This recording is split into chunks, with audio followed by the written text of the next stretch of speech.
चलिए अब लिए चल रहे हैं हरियाणा के गुरुग्राम, जहां पर युवा संसद को संबोधित कर रहे हैं हरियाणा के मुख्यमंत्री नायब सिंह सैनी। और विकसित हरियाणा का संकल्प और भी दृढ़ हो जाता है। आप वह पीढ़ी हैं जो अमृतकाल में देश का नेतृत्व देने के लिए आप तैयार हैं।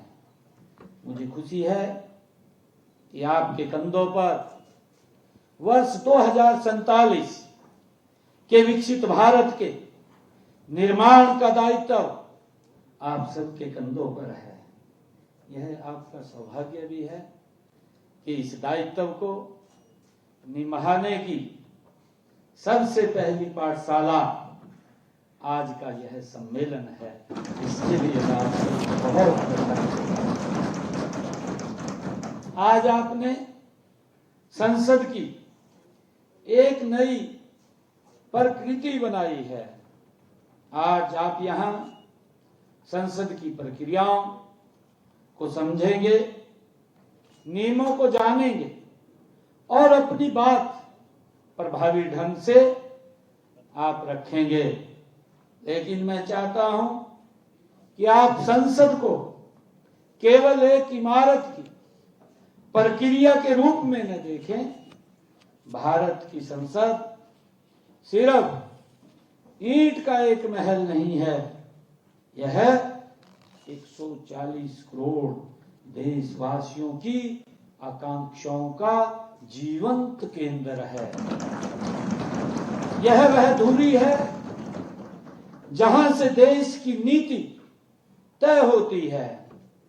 यहां गूंजने वाला हर शब्द, कोई भी सांसद जब उस भवन के अंदर कोई बात रखता है, कोई विषय रखता है, तो एक एक शब्द, यहां बनने वाला हर कानून देश की आखिरी व्यक्ति के जीवन को प्रभावित करता है।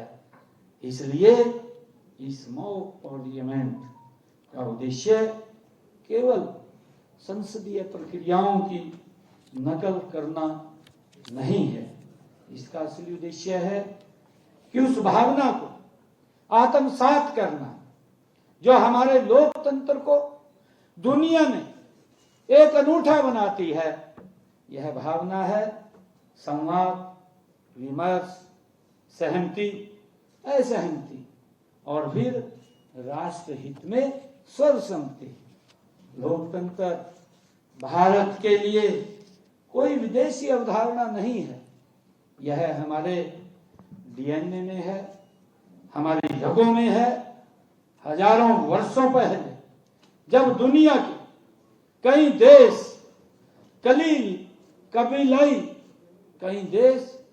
कबीलाई संस्कृति में जी रहे थे, तब हमारे यहाँ सभा और समिति जैसी लोकतांत्रिक परंपराएं थी, संस्थाएं थी। हम सब जानते हैं वैशाली में के लिच्छवी गणराज्य का गौरवशाली इतिहास आज हमें प्रेरणा देता है।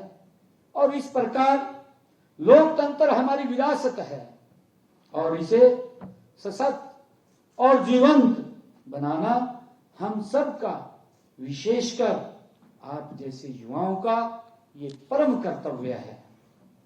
लेकिन साथियों, हमें यह भी याद रखना होगा कि पिछले कुछ वर्षों में राजनीतिक विमर्श का स्तर जिस गति से गिरा है, बहुत कोशिशें भी हुई हैं। चर्चा की जगह नारेबाजी ने ले ली है, तथ्यों की जगह आरोपों ने ले ली है, सहयोग की जगह अवरोध पैदा करने को ही कुछ लोगों ने राजनीति मान लिया है। संसद की कार्रवाई को बाधित करना, देश के कीमती समय को बर्बाद करना और जनता के भरोसे को तोड़ना, ये लोकतंत्र का अपमान है। हम सब देखते हैं, क्योंकि जब मैं पिछले कार्यकाल के दौरान लोकसभा के अंदर था, मैंने तो बड़ा नजदीक से देखा है कि किस प्रकार से, क्योंकि मैंने कहा है एक एक शब्द उस भवन पवित्र मंदिर के अंदर जब हम बोलते हैं तो दूर दराज बैठे हुए व्यक्ति की आकांक्षाओं को पूरा करने का मंदिर है, परंतु उसको किस तरीके से अवरोध किया जाता है, किस तरीके से उसको रोका जाता है। और कहीं ना कहीं जब ये प्रथा बदली है, जो विपक्ष का जो एक विरोध करने का तरीका है, जब उसका स्तर गिरा है, तो उससे कहीं ना कहीं उस देश के विकास में भी वो धीमी गति आती है, अवरोध उत्पन्न होता है।